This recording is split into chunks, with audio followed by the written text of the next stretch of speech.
इस समय भारतीय जनता पार्टी के जिला अध्यक्ष हमारे साथ में, कई सारे ऐसे मुद्दे हैं जिनको लेकर वो हमारे बीच में हैं, तो सीधे आपसे ही बात करते हैं और सीधे सीधे सवाल कर। राणा सांगा को लेकर एक सांसद हैं रामजी सुमन सापा के, उन्होंने जिस तरह से अभद्र बात कही, उन्हें गद्दार कहा दिया गया। क्योंकि चंदेरी से राणा सांगा का जीवित इतिहास है, तो एक तो उनका बयान और जो बयान कहा गया उसको आप कैसे देखते हैं?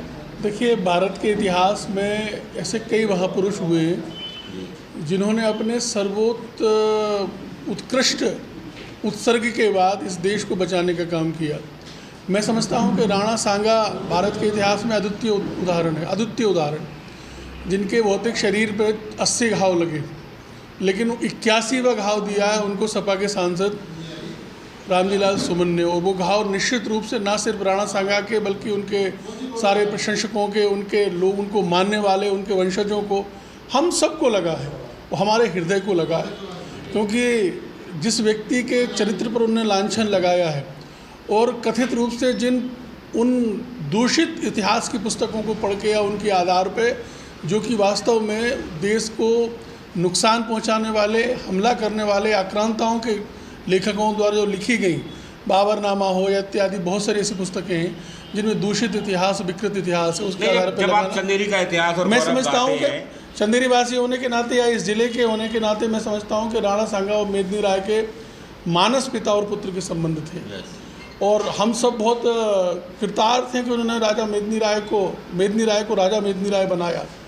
और जब राणा सांगा के चरित्र पर इस तरह का लांछन लगाया तो हम बहुत आहत हुए। व्यक्तिगत यही सवाल मैं आपसे इसलिए पूछ रहा था कि जब भी आप चंदेरी का गौरव गाते हैं, चाहे वो मणिमाला हो, मेदिनी राय, तो कई बार आप राणा सांगा को याद करते रहते हैं, उनकी मित्रता को, उनके संबंधों को। तो कहीं कहीं ऐसा भी लगता है कि हमारे पूर्वज जिन्हें हम मानस के तौर पर मानते हैं, उन पर ये आघात व्यक्तिगत तौर पर भी जो है चोट पहुँचाता है। निश्चित रूप से मैं समझता हूँ कि जिस तरह से वामपंथी इतिहासकारों ने भारत के इतिहास को दूषित किया है, चंदेरी इसका बहुत बड़ा उदाहरण है। आप गूगल पे सर्च करिए बाबरनामा में चंदेरी का इतिहास, तो उसमें ऐसी कई चीज़ें आएंगी जिसको लेके मैंने विरोध भी किया है। कलेक्टर से भी मैंने विरोध किया, शासन से विरोध किया। राजपूत निर्वस्त्र होकर बाबर की सेना के सामने लड़े, राजपूतों ने आपस में एक दूसरे को तलवार मार कर अपनी जीवन लीला ख़त्म कर दी, और बहुत ही छोटी सी लड़ाई में बाबर ने युद्ध जीत लिया। इस तरह की झूठी बात है। यही सवाल एक और मेरा दूसरा भी था कि हाल ही में आपके जो विधायक हैं चंदेरी क्षेत्र के, जगन्नाथ सिंह रघुवंशी ने भी एक सवाल विधानसभा में इसी दूषित इतिहास को लेकर लगाया है। तो एक तो ये विधानसभा में प्रश्न लगाया, इसको कैसे देखते हैं, और क्या जो दोबारा से इतिहास को सही करने को लेकर बात की गई है, इस पर किस तरह की चीज़ें होना चाहिए? हमारी चंदेरी में किले पे एक लाइट एंड साउंड शो शुरू किया गया। उसकी जो पटकथा थी, वो जिसने भी लिखी है, लिखने वाले ने बहुत ही गलत पटकथा उसमें लिखी। उसके लिए मैंने कलेक्टर को लिखी शिकायत की, मुख्यमंत्री जी को लिखा, और उसमें से कुछ अंश हटाए गए। लेकिन जब मैं अपने साथियों के साथ जब उस स्थान पर मैंने उसको पूरा सुना तो मेरे खून में उबाल आ गया। पहले मिनट से लेकर और आखिरी मिनट तक, पहले सेकंड से लेकर आखिरी सेकंड तक उसमें पूरा गलत था। उसमें बुंदेलों 300 साल बुंदेलों ने हमारे चंदेरी पर शासन किया। राजा मर्दन सिंह जूदेव हमारे बहुत ही गौरवशाली राजा रहे। राजा बानपुर की, तालबेट की, चंदेरी की रियासत के वो राजा रहे। उनका एक शब्द नहीं, बुंदेला राजाओं का एक शब्द नहीं, प्रतिहारों का एक शब्द नहीं, पूरा जो कुछ उनने गुणगान किया मुगलों ने केवल चंदेरी को खून से नहलाया, इसके अलावा और कुछ नहीं किया। तो जो अब सवाल लगाया विधानसभा के पटल पर उठा है, आपको लगता है इससे चीज़ें सही होंगी? मैंने भी उस दिशा में काम किया था, और मैं चंदेरी विधायक माननीय जगन्नाथ सिंह जी का हृदय से बहुत ही उनका साधुवाद देता हूँ, उनका धन्यवाद ज्ञापित करता हूँ कि उन्होंने इतिहास के शुद्धिकरण के लिए इस दिशा में काम किया है, और मुझे लगता है कि उसके वांछित परिणाम मिलेंगे। अच्छा, चंदेरी से जुड़ा एक सवाल और है। हाल ही में एक जो है मुहिम तेज हो गई है कि वहाँ के लोग, चूँकि आप खुद चंदेरी से आते हैं, प्रधानमंत्री के दौरे को लेकर बड़ी मांग कर रहे हैं आजकल जो है।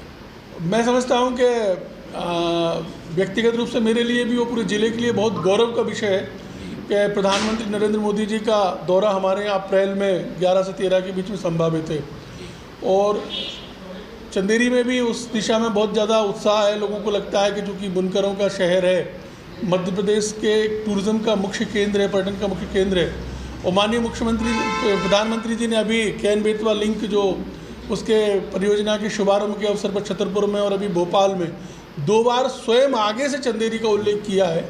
तो इस दिशा में चंदेरी के लोग उत्साहित हैं कि उनको आना चाहिए, और मैं स्वयं भी चाहता हूँ कि वो चंदेरी आएँ। तो अभी जो अद्वैत मत का बड़ा संप्रदाय है और उसका केंद्र भी ये आनंदपुर में, वहाँ आने की संभावनाएं चल रही हैं, तो कितनी गुंजाइश है कि ये कार्यक्रम जो है लगभग निर्धारित होने की स्थिति में है क्या? देखिए, मेरी दृष्टि है कि माननीय प्रधानमंत्री जी अब स्वयं चंदेरी अशोकनगर ज़िले में आ रहे हैं, तो हमारे ज़िले के लिए कुछ अच्छे बड़ी सौगातें उसमें मिलें जो प्रधानमंत्री से हम मांग सकें और वो हमें देख सकें। तो पार्टी स्तर पर उसकी क्या तैयारियां चल रही हैं और आप कितने आशान्वित हैं कि वो आ ही रहे हैं अब?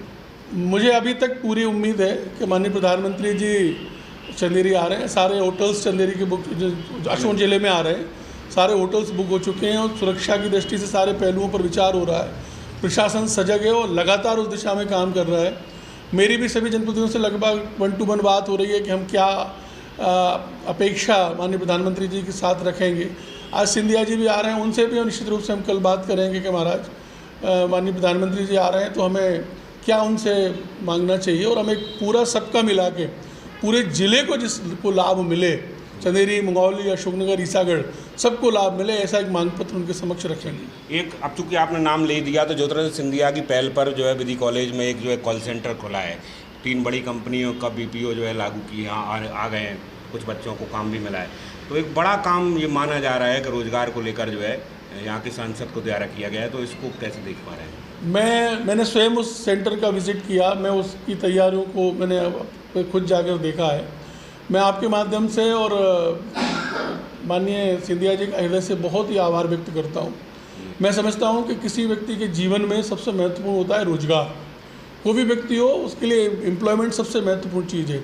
मैं बड़ा प्रसन्न हूँ, खुश हूँ कि लगभग 1000 से अधिक बच्चे अभी वहाँ जॉब पाएंगे। कुछ लोगों की रिक्रूटमेंट हो चुकी है, कुछ काम भी शुरू हमारा लगातार हो चुका है। अभी 2-3 कंपनियाँ काम कर रही हैं, आगे चल के ये 10-12 कंपनियों तक जाएंगी।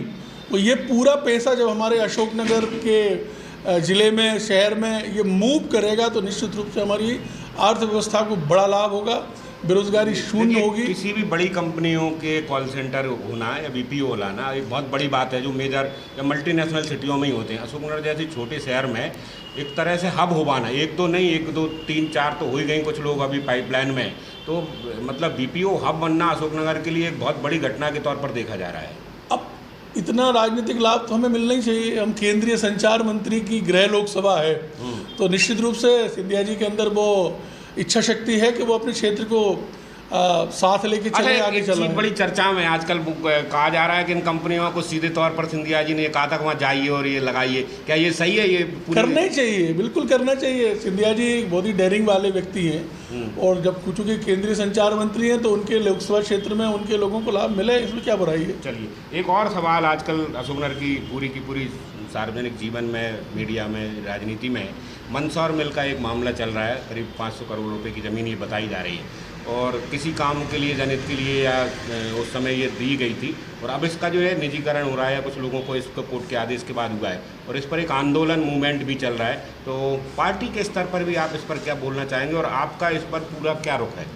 अभी मुझे इस विषय में ज़्यादा जानकारी तो नहीं है, लेकिन जितना मैं व्यक्तिशः किसी से बात करके जित जानकारी जुटा पाया हूँ, मैं समझता हूँ कि पूरा प्रकरण अभी कोर्ट में है। हाई कोर्ट की सिंगल बेंच से कोई निर्णय आया है, और इसमें निश्चित रूप से विधि के अनुरूप जो निर्णय होगा उसको हम स्वीकार करेंगे।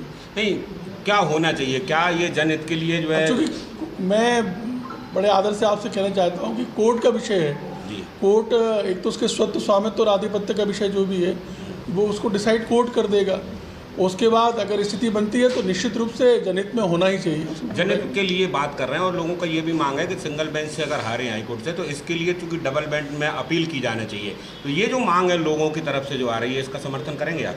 देखिए, ये विधि के अनुरूप मैं प्रशासन को कहूँगा कि जो भी कानून सम्मत है, विधि सम्मत है, वो हर कदम उठाया जाना चाहिए। चलिए, आप हमसे जुड़े और बहुत सारे मुद्दों पर आपका हृदय से बहुत आभार। चलिए, धन्यवाद।